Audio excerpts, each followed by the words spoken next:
Seorang wanita muda sedang bekerja keras sendirian di rumahnya. Hanya karena mengenakan pakaian tipis. Siluetnya yang anggun dan menarik perhatian sang kepala polisi. Dia menghentikan kudanya. Sambil berbasa-basi, dia diam-diam menikmati pemandangan. Terlihat kulit putihnya yang sempurna. Perlahan-lahan terungkap warna merah muda yang lembut. Bibir tipisnya seperti kelopak mawar yang lembut dan menggoda. Tubuhnya yang anggun seperti burung bangau surgawi. Tak bisa menahan hasrat. Beberapa saat kemudian, sang kepala polisi tak bisa lagi mengendalikan iblis dalam dirinya. Dia memanfaatkan kesempatan saat sepi. Bersiap untuk masuk paksa dan memuaskan nafsu binatangnya. Namun si wanita tidak hanya tidak takut. Malahan dengan sengaja melepas pakaian untuk menggoda. Sang kepala polisi melihat situasi dan langsung masuk ke dalam. Wanita itu memanfaatkan kesempatan untuk mengambil batu bata dan melemparkannya. Kalau saja tidak meleset, sang kepala polisi hampir saja kentut di tempat. Tapi bagaimanapun juga, wanita muda itu berjuang. Dia bukan lawan bagi sang kepala polisi. Beberapa detik kemudian, makhluk ini mendekati wanita muda dan mulai bertindak. Dia bertindak dengan kejam dan kekuasaan. Tangan setan itu bergerak dengan cepat. Dalam keadaan darurat, dengan segenap tenaga, dia mendorong sang kepala polisi ke dalam lumpur di belakangnya. Sang kepala polisi yang merasa dirugikan langsung marah besar. Siapa minta minum tapi tidak mau, dipaksa minum. Maka jangan salahkan dia. Sang kepala polisi bangkit perlahan, bersiap untuk menggunakan kekerasan lagi. Sialan, kau datang. Kau pencuri kotor ini. Babi pemalas yang mabuk dan bau. Meskipun sementara berhasil mempertahankan kehormatannya, namun wanita muda itu juga benar-benar menimbulkan masalah. Saat ini, Romania sedang melakukan penangkapan besar-besaran terhadap orang Yahudi. Hampir semua nyawa warga desa berada di tangan sang kepala desa. Untuk mendapatkan wanita cantik Susana, sang kepala desa berbohong bahwa suaminya, John, memiliki keturunan Yahudi. Maka John dilemparkan ke kamp konsentrasi. Pada awalnya Yohanes hanya ditahan di dalam kota. Namun dengan pecahnya perang dan semakin banyaknya pencarian orang Yahudi, para tentara terpaksa memindahkan orang-orang ini keluar kota untuk menggali kanal. Dan Yohanes yang menderita ketidakadilan, tentu saja tidak ingin tinggal di sini. Dia berteriak di tengah kerumunan bahwa dia tidak bersalah. Dia bukan orang Yahudi. Tuan, saya bukan orang Yahudi. Apakah kamu tidak malu? Apa yang dia katakan? Dia bilang kamu salah paham. Salah paham? Tidak mungkin, sama sekali tidak mungkin. Maaf, tapi dia benar. Jangan ribut, kalian orang Yahudi selalu bertengkar. Sekarang semua kerja. Lebih baik tidak berteriak. Teriakan ini tidak hanya membuat tentara di kamp konsentrasi tersinggung, tetapi juga membuat dia dijauhi oleh orang-orang Yahudi. Orang lain biasanya bekerja berkelompok 3 hingga 5 orang. John harus membersihkan sampah sendirian, agar bisa segera pergi dari sini, dan kembali ke dekapan Susana. Setiap tanggal 1 dan 15, dia selalu menulis surat untuk istrinya, meminta istrinya untuk melaporkan ke atasan. Waktu berlalu begitu cepat. Dalam sekejap, John sudah mengirimkan 11 surat. Anehnya, dia tidak pernah menerima balasan. Saat dia bingung mencari jawaban, dia menemukan surat-surat yang baru saja dikirimnya di tumpukan sampah.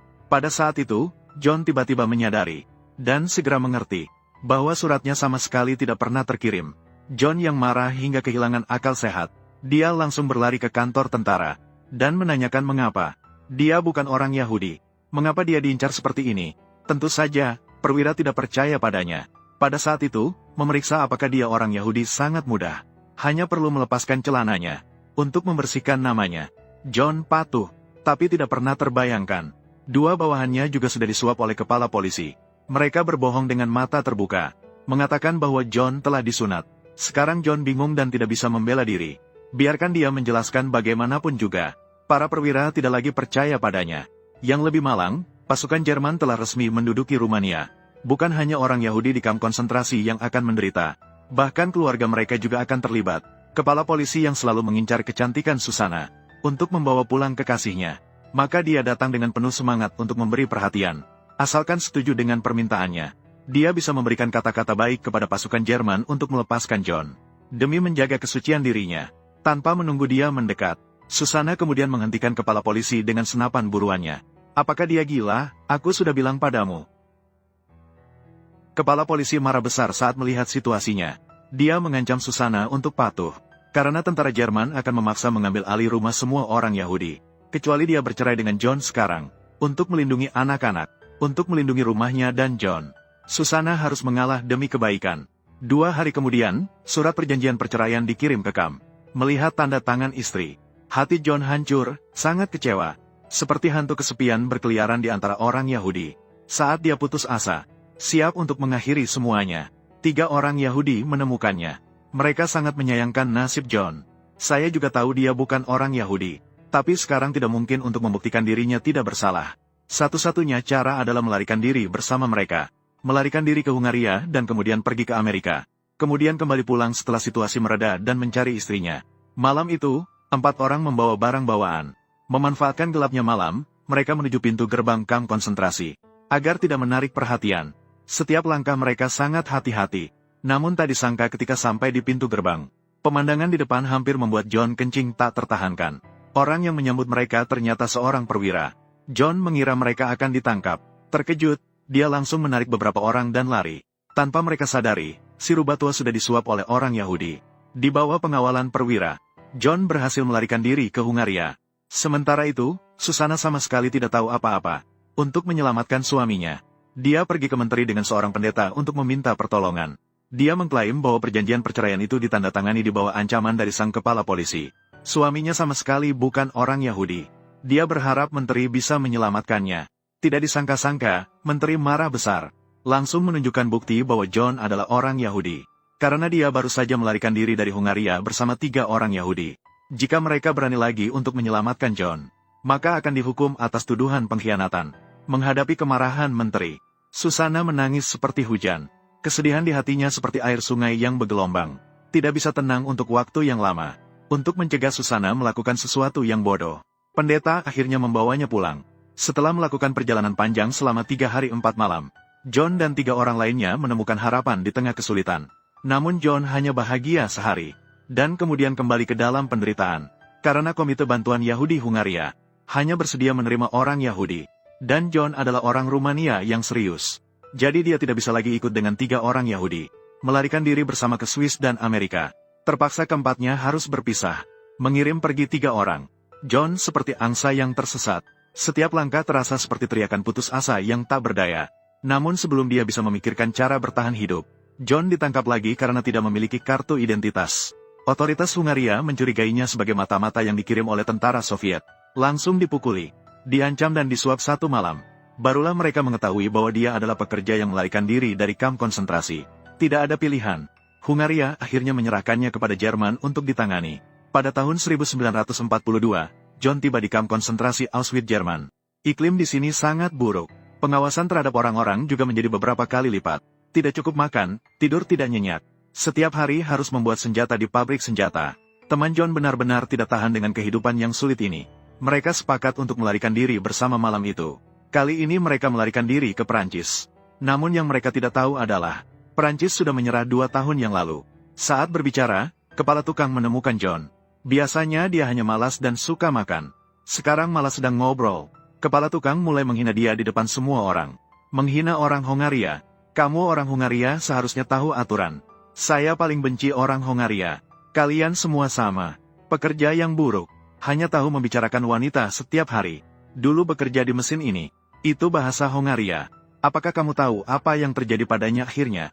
Dia telah merusak selama 10 tahun di sini. Saya orang Rumania. Sanggahan John baru saja didengar oleh perwira. Dia memperhatikan dengan seksama beberapa detik. Tiba-tiba berjalan cepat mendekat. Dia memanggil John untuk berhenti. Mulai mengukur dengan tangan. Berputar 1 putaran ke kiri dan kanan. Meraba ke depan dan belakang. Tulang alis, dagu, bibir, gigi. Petugas militer tidak melewatkan. Akhirnya dia sampai pada kesimpulan. Bahasa Hongaria macam apa ini? Jelas-jelas orang Jerman tulen. Petugas. Kamu bodoh. Dia bukan orang Hongaria. Ya, benar, Tuan. Tutup mulutmu. Ikuti aku. Untuk memastikan tebakannya benar, petugas militer segera membawa John ke kantor. Kemudian mengeluarkan jangka sorong untuk mengukur. Kemudian membandingkan dengan model wajah orang Jerman standar. Kesimpulannya, petugas militer bodoh. Dia bersikeras bahwa John adalah orang Jerman tulen. Karena fitur wajahnya sangat cocok dengan orang Rhineland abad ke-16. John senang mendengarnya dan mengangguk setuju. Bawahannya juga bersorak dan merayakan. Dan ini belum selesai. Kemudian seorang perwira membuat keputusan berani. Meminta John untuk mengenakan seragam militer. Mengambil banyak foto untuk dimuat di majalah dan surat kabar untuk promosi. Dia akan mewakili orang-orang Jerman yang mulia. Menunjukkan kebanggaan bangsa Jerman kepada seluruh dunia. Namun tanpa disadari majalah dan foto-foto ini akan menyebabkan masalah besar bagi John. Pada tanggal 20 April tahun 1944, pasukan Soviet membebaskan Rumania. Penduduk desa setempat menyambut dengan gembira. Petugas polisi yang licik juga berbalik arah mengikuti angin. Bersiap untuk mengikuti pasukan Soviet dan memulai rencana besar lagi. Tidak pernah terpikirkan. Di antara pasukan, ada rekan sebangsa yang pernah dia jebak. Mereka tidak berkata-kata lagi. Langsung menangkap dan menembak mati dia. Dan pada saat ini, Susan juga mendengar dari mulut pendeta. Mendapat kabar bahwa John masih hidup. Namun identitasnya sudah menjadi anggota SS. Pastor mengingatkannya untuk segera pergi sekarang. Jika hanya berdasarkan sampul yang kotor, dia juga tidak baik-baik saja. Tanpa pilihan, Susana harus membawa anaknya melarikan diri dari Rumania. Sementara itu, pasukan sekutu juga menyerang kamp konsentrasi Orenburg. Terlihat akan segera menyerang. Pasukan Jerman terpaksa melarikan diri dengan orang-orang Yahudi. Menghadapi hujan tembakan yang tak terhentikan, John dengan hati-hati melindungi orang-orang tak bersalah sebaik mungkin. Namun kebahagiaan tidak berlangsung lama. Puluhan pesawat pengebom tiba-tiba datang. Terlihat semua orang tak punya tempat untuk berlindung. John terpaksa membawa orang-orang bersembunyi di semak-semak. Setelah serangan udara berakhir, pasukan Jerman segera memanggil orang-orang Yahudi untuk berkumpul. Namun mereka enggan patuh. Mereka tidak ingin lagi menjadi boneka Jerman. Menghadapi ancaman dari para tentara, semua orang merasa terdesak dan siap mati. Terlihat orang-orang Yahudi akan memberontak. Prajurit marah dan menarik pelatuk. John tidak pernah terbayangkan. Sebuah kejadian tak terduga menyelamatkan puluhan orang Yahudi. Di hadapan pujian teman-temannya, dia bingung. Dia sama sekali tidak merespons. Kemudian orang Yahudi mengendarai truk. Mereka membawanya ke perkemahan pasukan sekutu. Untuk menghindari masalah yang tidak perlu, beberapa orang sepakat bahwa John mencuri seragam tentara Jerman. Mereka baru saja lolos. Namun kecerdikan mereka sudah diketahui oleh pasukan sekutu. John ditangkap di tempat kejadian. Kemudian dia dikembalikan ke Orenburg. Hanya saja sekarang itu adalah kamp tahanan militer Amerika. Kembali ke tempat yang dulu pernah dikunjungi. Sebuah rasa hangat dan keakraban tiba-tiba menyelimuti hatinya. Seakan-akan tidak ada yang berubah di sini. John sangat terharu. Seakan-akan kembali ke masa lalu. Merasakan kebahagiaan dan kesedihan yang pernah dirasakan. Dia bersiap-siap untuk menjelaskan kepada pasukan sekutu. Dia bukan tentara Jerman. Dia adalah orang Rumania. Dengan begitu dia bisa pulang. Tapi belum sempat memberitahu. John mendapat kabar buruk dari sesama penduduk kampung. Karena Rumania bersekutu dengan Jerman. Jadi meskipun John bukan tentara Jerman, dia juga dianggap sebagai musuh. Di sini John ditahan selama 19 bulan. Baru pada bulan September tahun 1946 dia dipanggil oleh pasukan sekutu. John mengira akhirnya ada orang yang bisa membersihkan namanya. Tapi malah diberitahu bahwa dia akan diadili di pengadilan militer. Membayar dosa perangnya sendiri. Di pengadilan, hakim menunjukkan puluhan majalah dan buku yang berisi potret John. Menurut catatan, saat itu John telah menerbitkan total 3.728 edisi. Ini juga tanpa keraguan menjadi bukti yang kuat. Ini juga secara tidak langsung membuktikan bahwa John adalah anggota SS. Mencukupi untuk membuktikan keterlibatannya dalam pembantaian jutaan orang Yahudi. Bukti tak terbantahkan. Setiap pembelaan terlihat lemah dan tak berdaya. John tidak bisa berkata apa-apa. Tapi saat hakim siap menghukum mati John, pengacara pembela dari Uni Soviet segera mengeluarkan surat dari Susana. John sayang, kita sudah 8 tahun tidak saling berita. Terima kasih kepada Mar, Pabu dari Palang Merah Swiss. Memberitahuku di mana kamu berada. Banyak hal terjadi sejak kepala polisi datang. Mereka membawamu pergi dari Fontana. Aku pikir kamu akan pulang setiap pagi. Jadi aku selalu membuat roti panggang untukmu setiap pagi. Dan tidak mengunci pintu. Aku ingin mendengar langkah kakimu. Tapi kamu tidak pernah kembali. Suatu hari kepala polisi memaksa saya untuk menandatangani dokumen untuk bercerai denganmu. Saya menandatangani untuk melindungi rumah kita. Tapi di dalam hatiku, aku tidak pernah bercerai denganmu. Setelah meninggalkan Fontana, kita melakukan perjalanan jauh. Kemudian saya sakit. Mereka merawat saya di sebuah desa kecil di Jerman. Namun suatu hari tentara Rusia datang. Kami mengunci pintu tapi mereka membobolnya. Mereka membawa pergi putri saya dan istri tuan rumah. Saya merasa sangat malu saat menulis surat ini. John sayang. Tapi saya tidak ingin menyembunyikan apapun. Tapi saya merasa seolah-olah saya sudah mati. Karena masa-masa mengerikan itu.